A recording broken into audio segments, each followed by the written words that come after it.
What's up to all my freelancers and creators out there? This is Nathan with another episode of Freelance Jumpstart TV.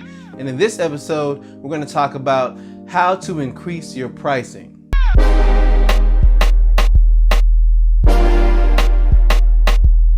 You may be wondering, how do I increase my pricing, or how do I increase the rate that I'm charging? Simply, just do it. That's all there is to it. You just have to do it.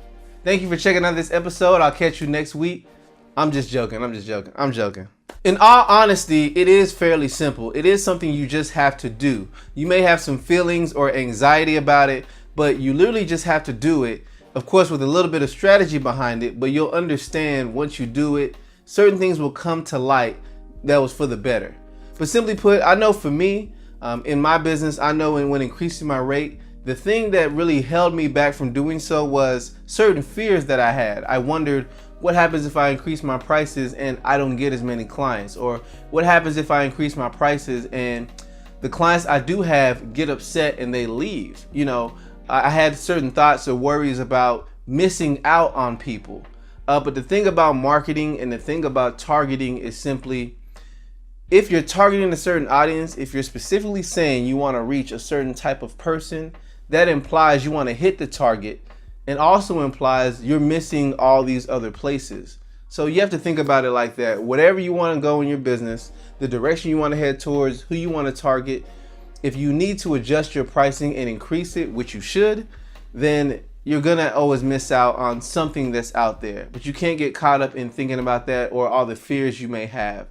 If it's really that bad, increase your prices and then change them back. But chances are you'll find out certain reasons why increasing your prices was for the better. When is the best time to increase your pricing? There is no exact, perfect, and best time for you to do so. You're always gonna have something going on, you're always going to be working, but you are gonna have to make a decision. You're gonna have to take responsibility amongst yourself to really give yourself a raise, because it's very rare that people will take the time to give you a raise. It's very rare people say, you did such a great job, I'm so impressed, I'm gonna pay you double. That doesn't happen often. So since that's the case, you have to take responsibility of increasing your rates on your own. You may want to set a timetable up. You may say, after every project, I will reevaluate my pricing. Or you may say, after 3 months, 6 months, a year, I'm going to reevaluate the pricing in my business. Whatever you choose, I do suggest scheduling at least 6 months to sit down and think about if your pricing is appropriate. Really, you should be doing that after each project. But nevertheless, if you're okay with where your prices are, still evaluate them after 3 to 6 months, because in all honesty, you'll find out certain things are changing. If nothing else, inflation. But not only that, you may have certain needs in your business, and increasing your prices may be the best way to go. I'm not saying you have to increase your pricing to something astronomical that shocks all of your potential clients and your clients. However, what I am suggesting is simply, you do need to increase your prices somewhat just to bring in more revenue. Not only that, but also because you're learning more, you're gaining more experience, right? And hopefully you're getting more efficient in the process that you're doing for your clients. When it comes to working with new clients, raising your rates is simple enough. You simply increase your pricing, and they come and they book with you, and they never knew what your prices were before that. So that's a fairly simple process. Now, they may ask one of your previous clients about pricing or something like that, but that's where you simply say, every project is different on a case-by-case basis, and I evaluate the value in which I'm providing for each project, and this is what the pricing is now. That's what it was in the past. Things have changed in the business. Things have changed for the better. This is what the pricing is today. But as I mentioned with new clients, it's easy to do that. They never knew what the previous prices were, and you can just change your pricing accordingly and move forward. How do you raise your rates with existing clients? This is the whole thing I mentioned earlier, to where you may get nervous with the fact that they'll leave, or they may find another person, or they may argue with you and try to negotiate pricing.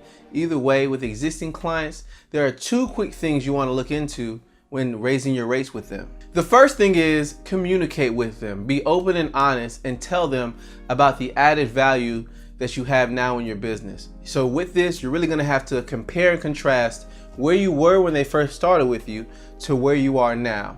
If you set up a good portfolio and you're decent with writing case studies and explaining the whole process, you may be able to point to them or point to a case study you did for them and write everything out and say, You remember what the work I did for you? These are the items I did. However, today, with what I am doing today, with what I've learned today, with all the expertise and the equipment I have, these are the type of things I'm able to produce today. And this is what my pricing reflects.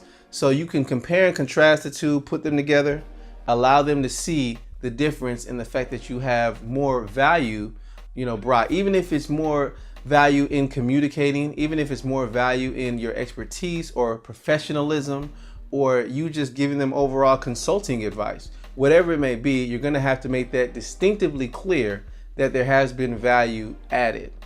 Where I believe clients get upset is, rates go up, prices go up, and they get the exact same thing they were paying for and they see no difference. So I understand that. Why would I pay more for the exact same thing and you're not giving me any more, or you're not more efficient, or you don't spend more time with me? So you have to do a great job of communicating the new value you're bringing to the table. The second thing you want to do when raising pricing with existing clients is you want to give them somewhat of a trial period. You can go to them and say something to the effect of, my rates are going up in the span of about 2 months, in the span of about 3 months. In order for you to see the added value of what I'm bringing to the table, I'm going to allow you to have a free trial. So for those first 2 months, you'll get everything that all the new clients get. You'll get all the new bonuses, and I'll allow you just to experience it for free. After the trial period is over, whether it was 2 months at a time or 3 months, schedule a time to sit and meet with the client and mention to them, okay, you've seen the new trial and the new things that I'm doing, and it's been about 2 months. How do you like it? Do you want to continue moving forward at this price? And when you say this, you want to make sure you reference a percentage increase, just so that they understand that this is not something crazy and astronomical, but you're saying, I've added more value to my service, and I've only increased my pricing 10%, 20%, 25%, whatever that may be. And if that number is very high, you increased it 200%, okay, maybe you don't reference the percentages, but simply you want to say, okay, you've experienced this for about 2 to 3 months. You see the new value that I've brought to the table. Do you want to move forward at this price? Now, this is the whole point where it's up to the client to make a decision. Do not feel any type of guilt. Do not feel sorry. I guess if you really love the client and you have a good working relationship, fine, keep working for your old rate, but chances are that'll just make you upset in the future. But to be honest, simply just say, okay, it's now your decision. What do you think? And they may say, okay, that's fine. Let's move forward. Or they may say, that's a little too much for me. At that point, you may have to go separate ways, but don't just go separate ways. You don't want to burn any bridges. You want to make sure to stay connected, and you want to make sure that perhaps the relationship is good so they can come back to you in the future.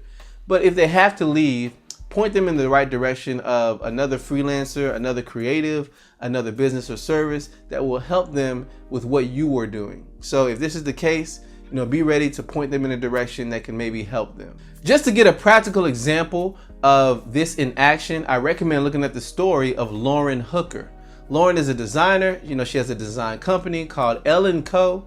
And, with that company, she has taken the time to increase her rates in less than a year to finally get to a point to where she wants to be. And she's still getting clients. She's still getting booked way in advance. And she still has people waiting.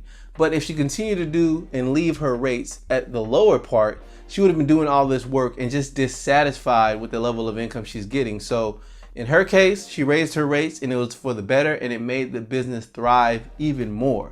The same thing can happen to you. It just depends. But honestly, raising your rates, something you just need to do. Thank you for taking the time to check out this episode. I greatly appreciate it. If you have not done so yet, definitely subscribe. We have one more video we're going to get into in which we're talking about, should you work for free or should you charge? There's certain instances to where maybe you should work pro bono, but maybe you shouldn't. So we're going to get into that, and you want to be subscribed to get that video. But also, as always, there are episode notes for this particular episode. So right here, go ahead and go to that link, check it out.